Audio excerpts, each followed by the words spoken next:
तो प्यारे बच्चों, आज हम करेंगे गॉस थ्योरम की एक और एप्लीकेशन जो कि है आवेशित समतल चादर के कारण विद्युत क्षेत्र। कोई अनंत विस्तार की आवेशित समतल चादर है, कोई एक धातु की कोई एक चद्दर है, कोई प्लेट है और उस पर आवेश हमने दे दिया, जिसका पृष्ठीय आवेश घनत्व हमें दिया हुआ है कि पृष्ठीय आवेश घनत्व हमारे पास क्या दे दिया, सिग्मा दे दिया। इस चादर से आर दूरी पर, कितनी डिस्टेंस पर, इस चादर से आर दूरी पर एक बिंदु है पी। यहां पर विद्युत क्षेत्र की तीव्रता ज्ञात करनी। तो ये गॉस थ्योरम पर आधारित एक एप्लीकेशन है, उसको आज हम सॉल्व करेंगे। आप जानते हो आवेशित चादर के समीप किसी बिंदु पर विद्युत क्षेत्र हम कूलाम के नियम से नहीं निकाल सकते, क्योंकि कूलाम का नियम केवल बिंदु आवेशों के लिए ही सत्य है।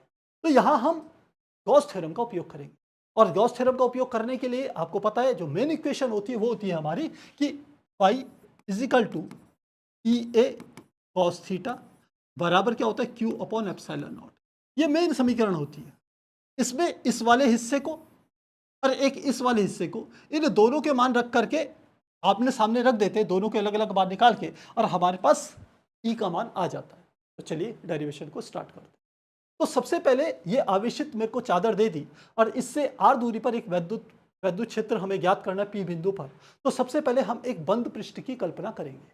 तो बंद पृष्ठ क्या करेंगे, सबसे पहले मैंने इस पी बिंदु से होकर जाने वाले एक बंद पृष्ठ यानी कि एक बेलन बना लिया ऐसे।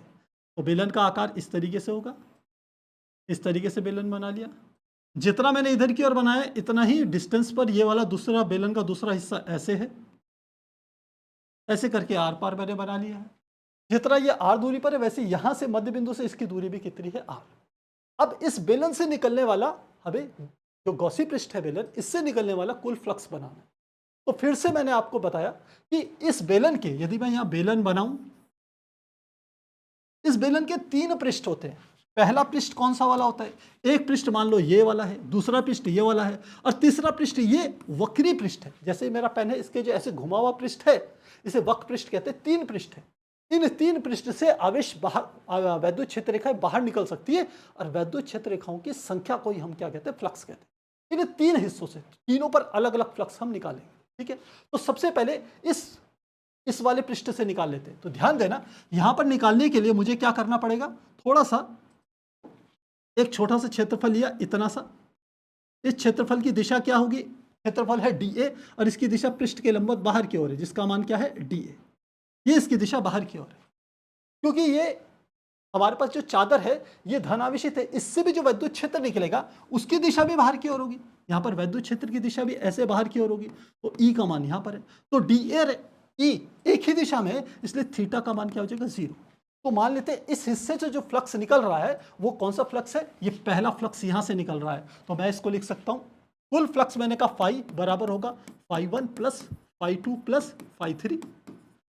यहां पर मैंने बता दिया, पहला यहां से निकल रहा है, दूसरा यहां से, तीसरा यहां से। तो φ1 का मान निकालते हैं, φ1 बराबर, क्योंकि छोटा क्षेत्रफल निकला है तो फ्लक्स भी छोटा होगा, तो लिखेंगे डी φ1 बराबर, सूत्र यहां पर आ जाएगा ई इंटू ए इंटू कॉस थीटा। तो क्या आ जाएगा, E into D A into cos theta का मान कितना है, यहाँ पर 0 है, कॉस 0 की वैल्यू कितनी होती है, 1। तो क्या आ जाएगा, डी φ1 बराबर ई इंटू डी ए के बराबर आ गया, ठीक है। अब पूरे पृष्ठ से कितना फ्लक्स निकलेगा, तो दोनों तरफ का समाकलन कर दीजिए, कर दिया। तो कुल फ्लक्स मान लेते हैं ये हो गया φ1, यहाँ आ गया ई, और मान लेते हैं इस पूरे पृष्ठ का जो क्षेत्रफल है उसको मैंने ए मान लिया। इस पृष्ठ का जो क्षेत्रफल है कितना है, ए, वैसे इस पृष्ठ का जो टोटल क्षेत्रफल कितना होगा वो भी ए होगा, ध्यान रखना। तो क्या आ गया, ई इंटू ए, ये होगी समीकरण नंबर 1। अब हम निकालेंगे दूसरे पृष्ठ से निकलने वाला फ्लक्स। तो उसके लिए यहां पर फिर से मैंने एक छोटा सा पृष्ठ ले लिया, इतना सा। इसका क्षेत्रफल फिर से कितना हो गया, डी ए, और ये क्या होगा, बाहर की तरफ होगा, ये डी ए की दिशा हो गई। ये ऐसी प्लेट है तो यहां से जो वैद्युत क्षेत्र निकलेगा वो भी इसी दिशा में होगा। तो वैद्युत क्षेत्र की दिशा भी बना देता हूं मैं, वैद्युत क्षेत्र की दिशा भी यही वाली होगी और इसका मान क्या होगा, ये ई होगा। तो इनके बीच में कोण क्या है, 0।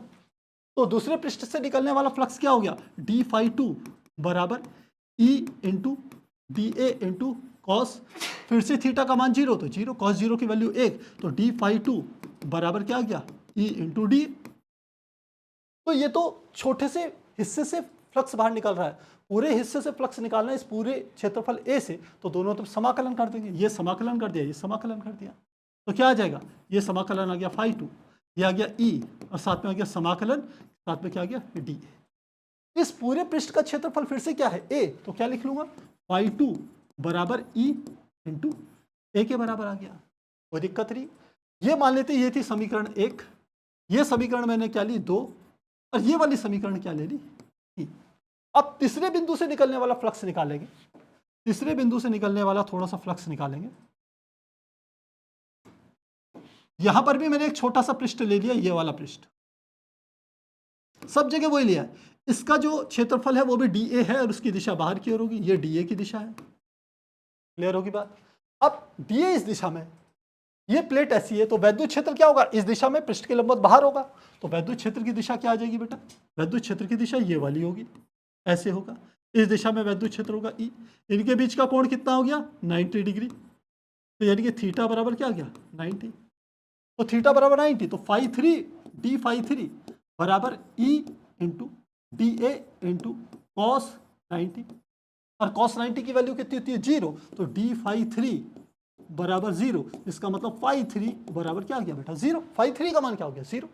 तो अब समीकरण 1 में समीकरण 2, 3 और ये हो गया 4 से मान रखने पर, तो लिखते हैं यहां पर समीकरण 1 में समीकरण 2, 3 व 4 से मान रखने पर, मान रखने पर, तो मान रखें, देखिए क्या आ जाएगा, कुल फ्लक्स हो गया फाई, फाई बराबर फाई 1 का मान कितना आ गया ई ए, तो ले आ गया ई ए, फाई 2 का मान कितना आ गया दूसरे समीकरण से, ये भी आ गया ई ए, तो आ गया ई ए, और फाई 3 का मान कितना आ गया 0, तो क्या लिख लेंगे +0, तो कुल फ्लक्स फाई बराबर क्या आ गया 2EA, और ये होगी समीकरण नंबर 4 हो गई थी, ये ले लेते 5, समीकरण 5 एक हमने पक्ष बना लिया। अब आगे चलते,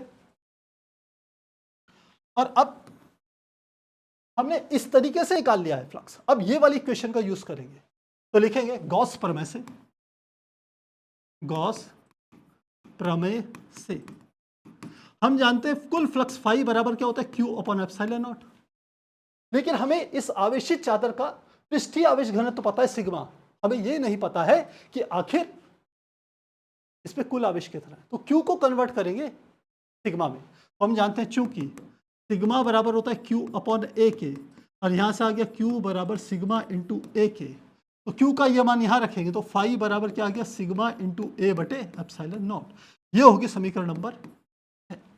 तो समीकरण 5 का बाह्य पक्ष भी फाई, समीकरण 6 का बाह्य पक्ष भी फाई, समीकरण 5 और 6 की तुलना करते हैं, देखते हैं समीकरण 5 व 6 की तुलना करने पर, तुलना करने पर, तो चलिए तुलना कर दें।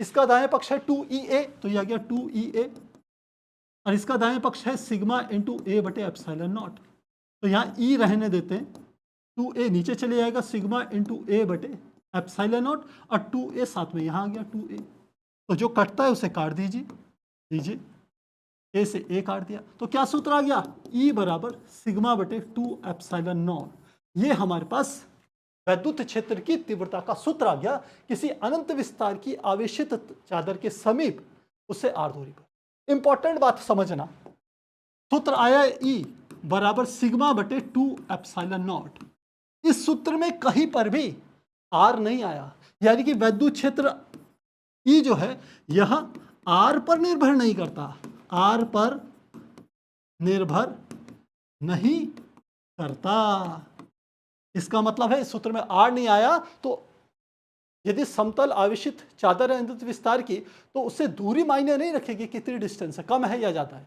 सभी बिंदुओं पर जो वैद्युत क्षेत्र का मान होगा वो सिग्मा बटे ε0 2ε0 के बराबर होगा, और ये हमारे पास एक इंपॉर्टेंट डेरिवेशन। तो प्यारे बच्चों, इसी प्रकार की शॉर्टकट ट्रिक्स के लिए, जल्दी जल्दी टॉपिक्स को समझने के लिए चैनल को सब्सक्राइब जरूर कीजिएगा। मिलते हैं अगली क्लास में अगले वीडियो के साथ।